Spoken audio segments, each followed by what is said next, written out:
Always knew someday you'd come walking back through my door.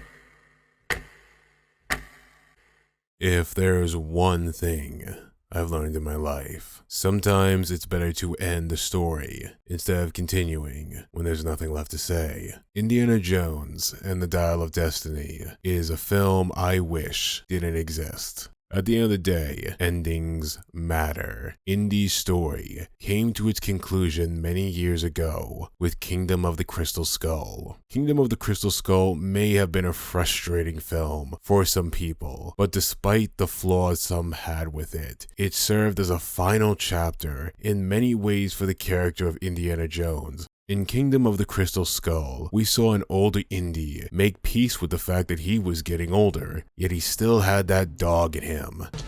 It's not the years, it's the mileage. The years and the mileage were catching up to Indy. And one of the biggest things Kingdom of the Crystal Skull did right was bringing back Marion Ravenwood, the love of Indy's life, from the first film. Oh, and look, she had a kid, and it's... Fun fact, this was actually the first legacy sequel with Harrison Ford returning to play an iconic character who had a weak pullout game between films. It would not be the last. Whereas the past films, we saw Indiana Jones reconcile with his father. This fourth film had to make peace with his son and the love of his life. There was even this little cheeky tease that one day his son would wear the iconic hat himself. One day. Shia wouldn't have been my first choice to play Indy's son, but he was serviceable in the role, kind of like an American Tom Holland. Harrison and Karen have the same chemistry they did 27 years ago, with the added layer of the intimacy you only get between two old friends who have known each other for decades. For all the faults some people have with Indy 4, and I know those people will tell me in the comment section, Kingdom of the Crystal Skull still had a lot of heart, and not just heart, it had a story to wrap up. George Lucas, Steven Spielberg, and Harrison Ford reuniting to tell one last story of an older Indiana Jones reconciling with his past, his present, and the family he walked out on as he marries the love of his life and makes amends with his estranged son was a solid way to end his story. There weren't many, if any, loose ends left to tie up in the Indiana Jones franchise after that. George and Steven had closed literally almost every door they could have. And here's the point where we confront one of the many elephants in the room. Indiana Jones was a product of its era, coming out at a perfect time to breathe life into the adventure genre with fresh ideas and a classical, charismatic young hero at the center of the films. It was also helmed by two of the greatest filmmakers at the time to ever live, in their prime. Kingdom of the Crystal Skull, while charming in many areas, George, Steven, and Harrison were older men whose careers had changed drastically since their work in the 80s. Likewise, the landscape of film had changed as well. The fourth film in no way underperformed, especially when you put inflation into consideration. For the longest time, Indiana Jones 5 had been in development hell. George, Steven, and Harrison were on the same page regarding wanting to make another film, but as the years went on and eventually Lucasfilm was sold to Disney, George and Steven decided maybe it was time to close the door on the character, and there was no reason to force another film out if there was nothing left they could say. It was a wise, mature choice, and something you rarely see anymore in modern media. Disney Lucasfilm, however, thought otherwise, and that's why we're here. Now, Indy 5 already had a lot going against it in the first place. No George Lucas or Steven Spielberg, the two biggest appealing factors when it came to this story. The people who made Indiana Jones, well, Indiana Jones. They were the difference between a generic action film and, well, this special, unique story. Then you have a character who's had every narrative and emotional arc wrapped up in another film. A studio that has been struggling to make a film since 2019. Technically before that, since Lucasfilm was only able to make the 9th episode of the sequel trilogy thanks to Bad Robot doing all the heavy lifting and taking the blame for their creative and production problems. An expensive production that left the film needing to earn close to $1 billion at the box office to break even. Note, this was before John Williams had to return to record new music for a new ending being filmed, so who knows how much that raised the budget now. A summer release date going against the biggest, most innovative and anticipated films of the year. And then you have the film getting absolutely destroyed by early reviews at the Cannes Film Festival after the embargo was lifted early. Really should have kept the embargo on for a little longer, guys. And at the end of all this is the premise of Indy 5 itself. Without getting into spoilers, the plot of Indy 5 is Indy going on one last ride with a spunky new co-lead to stop the Nazis from screwing with history and time. No word on where his wife is, no word on where his son is, no word on where his short round is, just a new adventure, kind of back to basics. Only without any of the characters or companions we saw him with in the last film. Oh yeah, and the film has time travel in it. No aliens, just messing with the fabric of reality and time. Because it's not like time travel is a dangerous story mechanic that can break even the best of stories. And well, this is the point where I have to get into spoilers, so click off the video if you don't want to hear any,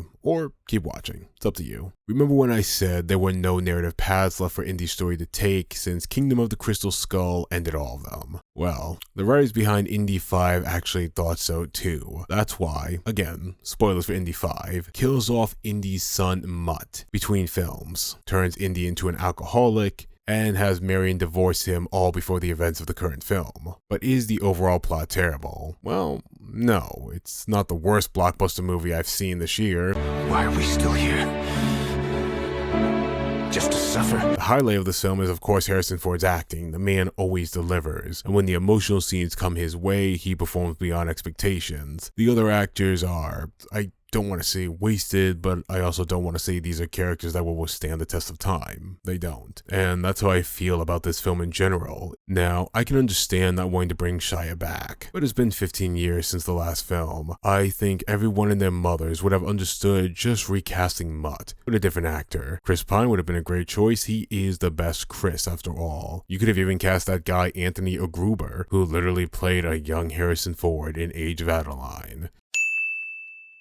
But to kill off his son, to turn Indy into a drunk so his wife breaks up with him, and do all of this between movies, that undoes one of the biggest redeeming aspects of the fourth film, Indy's happy ending with his family. There's also the fact that we've been here before with Indy and Marion. They broke up already because of Indy in the last film. Technically, they also broke up 3 times, but we're not going to talk about the first.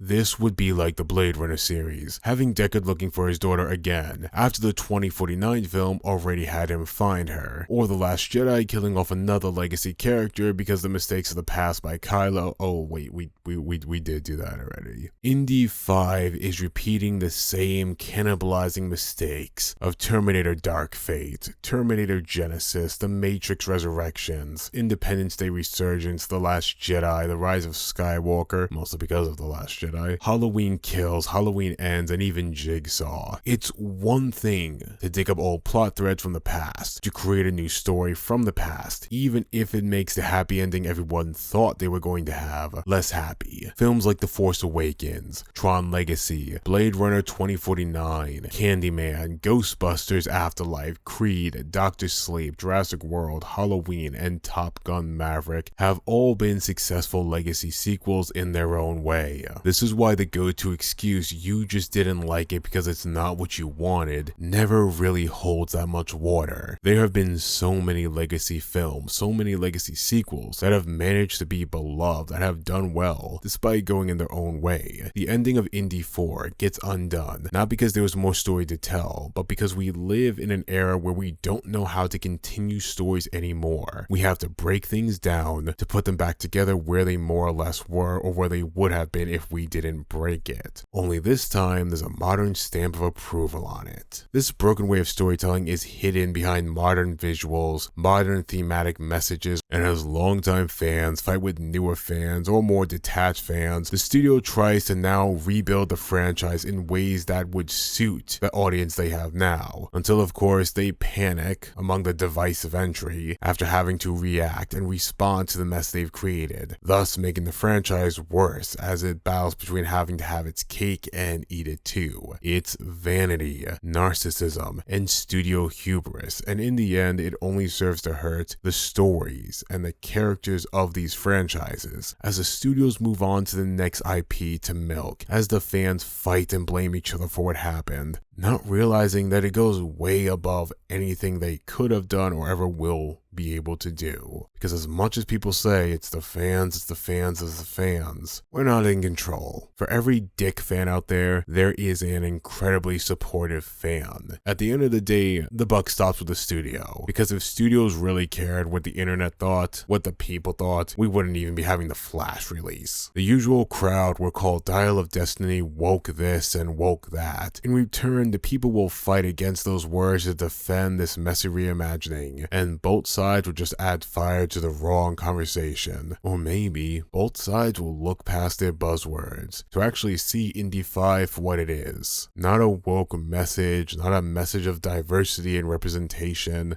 but another desperate attempt from Hollywood to milk a franchise that almost has no stories left to tell by weaponizing the investment others have in it while getting ready to blame the audience for said investment if they don't like it. That the buzzwords don't mean anything, and we're all divided for the sake of distraction. The irony of all this is that Indy didn't have to have his happy ending destroyed for the franchise to come back. There were other options. Option A, they could have recast Indy's son with another actor and done a reverse Last Crusade, where now we're following a recast Mutt on an adventure with Indy working in a supporting role to his son, like his father did to him in the last film. Option B, they could have had Mutt have a daughter between stories. Mutt could have been in his late 30s, which he would be by the new film because it's been so many years. This daughter could have been the protagonist, or Indy could have helped his son rescue his kid from some type of danger. Again, combining option B with option A. Or option C, if you didn't want to rely on Indy, if you didn't want to rely on Mutt, Indy and his family could have had their story told and finished, like Indy 4 did, and this new film could have followed Short Round and his adventures. You could even have Indy play a supporting role as a passing the torch sort of thing. But those options would have had to do something crazy, like continuing the story and legacy of Indy and his family or his close allies. And in this age of Hollywood, that just can't be. Those actors might be expensive, or that might take a little bit of ingenuity or creativity. Instead, Indy's son is gone, and there is no grandson, there is no granddaughter, because modern Hollywood seems to be disgusted by the very concept of families and has brainwashed audiences to believe that is a good thing. There's more to family than blood, but there's more to a relationship than corporations slapping the trope of found family on everything instead of actually developing long-lasting relationships between characters through time, through adversity, through stories. It is just as okay to have family. It is just as okay to have families that are blood related to you as it is to have ones that are not. Anyone who says otherwise is projecting their own unresolved issues onto fictional media instead of dealing with those issues. Blood family, found families, relationships, couples, gay couples, heterosexual couples, all can be good if done well, and they can be bad if done badly. It is all up to the execution. There is no adult Short Round being the protagonist of the story because at the time Lucasfilm wrote the 5th Indiana Jones movie, the actor did not have his resurgence in Hollywood. He was only relevant to them when he became popular again, with Everything Everywhere All at Once being a smash hit. So, Hollywood being Hollywood. No, it is the random British brunette woman who will be the center of conversation in many spaces, as the same group of people will love or hate her depending on where their political belief system falls. And regardless of if she's good or bad in the film, regardless of if she should have been in the film, people will praise or hate on her for all the wrong reasons, because in this world it comes down to that. If you call something woke or not woke, when that shouldn't have anything to goddamn do with the story. Also, for those who don't know, woke has nothing to do with what people think it means. Woke was literally a term coined by African Americans to talk about systemic racism and unfair treatment in society. It's not the go-to word you use when there's diversity in a fucking fictional media, you fucking troglodytes. Spoiler alert, by the way, Phoebe Waller is serviceable in the film. just like all the other supporting actors. You can tell there probably was some plans for a spinoff for her once upon a time, and I can actually tell you there were, despite what anyone would say now, but that's not happening unless this film makes a lot of money. Even if a spinoff does get announced, the film needs close to $1 billion to,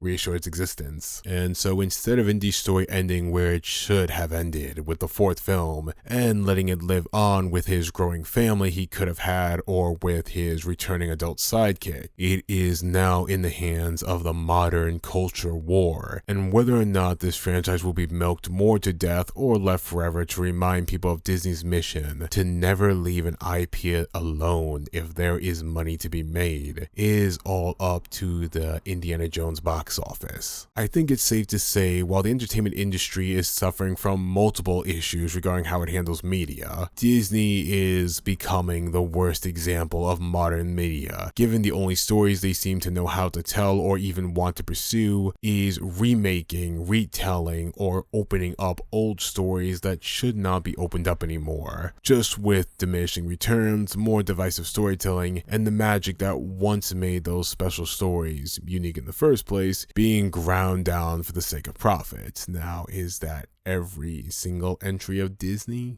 bad? No, at the end of the day, Disney owns so many IPs, it's literally impossible to say everything Disney produces is bad. Just this year, they've produced things I've liked, like Star Wars Visions. I am excited for Wish, the animated film that's coming soon. Again, Disney owns so many things, it's impossible for everything to be bad, but lots of it is disappointing because it's made with the same corporate energy that brings down media. In fact, Christopher Reeves said it best a long time ago on his feelings on studios forcing out stories. And Hollywood suffers from a very bad disease called sequelitis, in which what the majors do is you take what grossed $100 million domestically last year and get the key ingredients back again and try to pump it up a few more times. Yeah. Of course, the quality is a sliding scale of diminishing returns. And I think very rarely do you get a sequel that's an improvement on what went before it. Yes. Because often what they'll do, and I know this happened in the case of a film that I worked on, is they will make all the promises above the line. They'll get the heavyweights, the top actors and the director and whatever, and they'll say, it's going to be wonderful, we're really going to go back to the original, it's just going to be great. But then they don't give you the resources, they don't give you the tools to go and work with below the line. And the audience now, I mean, listen, if the film is not spectacular, why pay the £4 or the $7 or whatever? Just stay home and watch TV instead. They want to reach their hand into the till again and come up with a fistful of gold, and they don't always want to put out what it takes to make the quality. But I almost feel that if I go into one of the majors, one of the what's called the Seven Sisters, Universal and Fox and MGM, whatever, if I go in there and they like it right away, I immediately want to go back and think about a rewrite. Yes, because I don't trust them at all. I mean, that's almost a throwback to the old days of the people like Harry Cohen and Sam Goldwyn. They're beginning to sound to me like the great old days. They were, because they were filmmakers. Yeah. Those guys were filmmakers. Yeah. What are these guys? They're agents and they're business managers and they're lawyers who have gradually taken over the business, and they don't have the love of films. Now, dreams. Good movies are made because a group of people or one person has a dream. And dreams don't exist in the world of agents. When an agent says, I represent X writer, an X director, and X actors, and I want them all in this movie, whatever happens, that's actually castrating the man with a dream, be that man a writer or a director. I understand wanting more stories from a franchise you love, but maybe executives should have left this story alone, especially if they're not even going to turn the profit they thought they could turn by digging up another IP. All I can tell you is to form your own opinion of this film. Do what you want to do with whatever information you personally find valuable. For me, I walked away thinking that some stories were just better left alone, and even if this was the best everyone involved could have done, well, the people in charge should have done better. I will say, for those who do end up loving Indiana Jones and the Dial of Destiny, I'm actually happy for you. As for those who may end up not loving this film, don't look at this as the end of the world. It's not. Look to the last indie story you love, whatever that may be, and let that be the goodbye you want. Just because something didn't end as good as it could have, doesn't mean you can't choose to remember the better times. Hello my friends, thank you for making it to the end of this video. As always, I appreciate your views, your support, and the fact that you're still here today. Big shout out to these special Patreon supporters, Molly, M, and Emily, as well as these Patreon supporters right here. It's been longer than I would have liked since my last upload, but thankfully I've completed a lot of content for you. We've got a beefy Across the Spider-Verse video around the corner, a video on Evil Dead Rise, and we'll be ending the month with a beefy Mandy video as well. If there's time for more videos in between those, I'll be sure to let you know, but as of right now, I'm focusing on finishing these videos for you lovely people supporting this channel, and also so you guys don't give me the Bob Barker treatment. Thank you all once again for supporting the channel, and I hope you're doing well. And in case I don't see you, good morning, good evening, and good night.